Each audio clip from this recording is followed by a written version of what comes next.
ناظرین، ہم سب کو اللہ کا لاکھ لاکھ شکر ادا کرنا چاہیے کہ وہ اسرائیل جو پوری دنیا کے مسلمانوں کے لیے خطرہ بنا ہوا تھا، اب اپنے ہاتھوں خود ہی تباہی کے دہانے پر پہنچ چکا ہے۔ اسرائیل کی بہت زیادہ عوام سڑکوں پر آ چکی ہے حکومت کے خلاف، اور ان کا ایک ہی مطالبہ ہے کہ مسلمانوں کا سب سے بڑا دشمن یعنی نتن یاہو اب حکومت چھوڑ دے اور گھر چلا جائے۔ آخر کیوں وہ عوام یہ مطالبہ کر رہی ہے اور کس طرح حالات اتنے کشیدہ ہو گئے ہیں کہ اب نہ پولیس کنٹرول کر سک رہی ہے اور نہ ہی اسرائیلی فوج، اور آخر اگر یہ حالات اسی طرح چلتے رہے تو آخر میں اس کا نتیجہ کس طرح اسرائیل کی تباہی کی صورت نکلے گا، یہ جاننے کے لیے ویڈیو آخر تک ضرور دیکھیں اور ہمارا چینل سبسکرائب کرنے کے ساتھ ساتھ بیل آئیکن بھی ضرور دبا دیجئے تاکہ آپ کو ہماری تمام ویڈیوز بر وقت موصول ہوتی رہیں۔ ناظرین، 21 نومبر کو اسرائیلی عدالت نے باضابطہ طور پر کرپشن، اختیارات کے ناجائز استعمال اور دھوکہ دہی کے الزام میں نتن یاہو پر فرد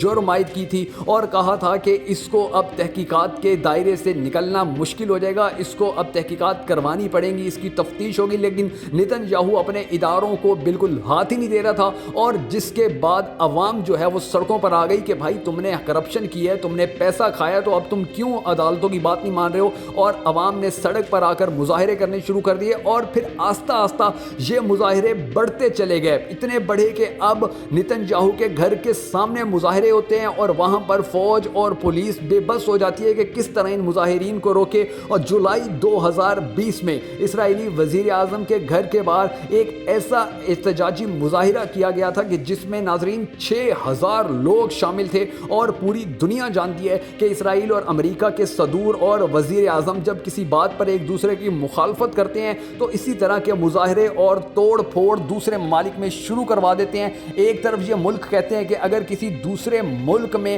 حکومت کے خلاف مظاہرے ہوں تو مظاہرین کو کچھ نہ کہا جائے، اور دوسری طرف جب ان کے خلاف مظاہرے ہوتے ہیں تو یہ پولیس کے ساتھ ساتھ فوجی طاقت بھی استعمال کرنے سے باز نہیں آتے۔ اور نتن یاہو نے بھی مظاہرین کے خلاف پولیس استعمال کی ہے، اور اب تک کئی مظاہرین گرفتار ہو چکے ہیں، کئی مظاہرین کو پولیس نے گرفتار کرنے کے ساتھ ساتھ زخمی بھی کر دیا، اور بہت سے مظاہرین پر مقدمات بھی درج کر لیے گئے ہیں، صرف اس وجہ سے کہ نتن یاہو حکومت چھوڑنے پر راضی نہیں ہے۔ اور عوام یہ کہتی ہے چونکہ یہ کرپٹ ہے، چونکہ اس نے ملک لوٹا ہے، تو اس کو ملک بھی چھوڑ دینا چاہیے اور اس کو اپنے عہدے سے بھی استعفیٰ دے دینا چاہیے۔ ناظرین، یہ سچویشن پوری دنیا کے اسلامی ممالک میں ہونی چاہیے تھے کہ جس اسلامی ملک کا اگر حکمران کرپشن کرتا ہے یا چوری کرتا ہے تو اسی طرح عوام کو اس کے خلاف نکلنا چاہیے تھا، لیکن ہم نہیں نکلتے تھے، جس کی وجہ سے ہم بہت پیچھے رہ گئے۔ اور وہ لوگ جو باشعور ہیں، جن کو پتہ ہے کہ ان کا کس چیز میں فائدہ ہے، کس چیز میں نقصان ہے، وہ کسی شخصیت کو نہیں مانتے ہیں، وہ صرف کام کو مانتے ہیں۔ اور اسرائیلیوں نے یہ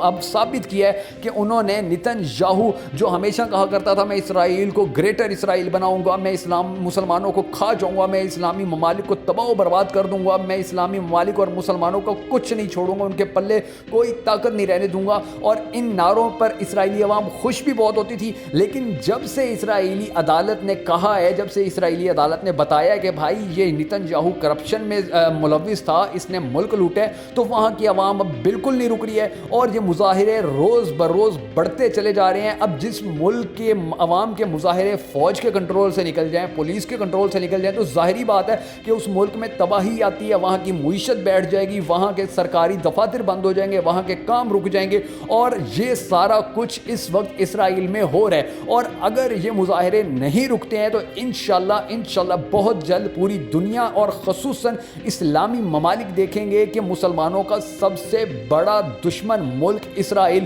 خود اپنی عوام کے ہاتھوں ہی تباہ و برباد ہو جائے گا، کیونکہ اب وہاں کی عوام نے دکانوں کو بھی توڑنا شروع کر دیا ہے، مارکیٹوں کو بھی جلانا شروع کر دیا ہے، سڑکیں بھی بلاک کرنا شروع کر دی ہیں، پولیس کے تھانوں کو بھی آگ لگا رہے ہیں، یعنی کہ وہ کسی طرح کنٹرول نہیں ہو رہے ہیں، اور انشاءاللہ بہت جلد اسرائیل خود اپنی عوام کے ہاتھوں تباہ و برباد ہوگا۔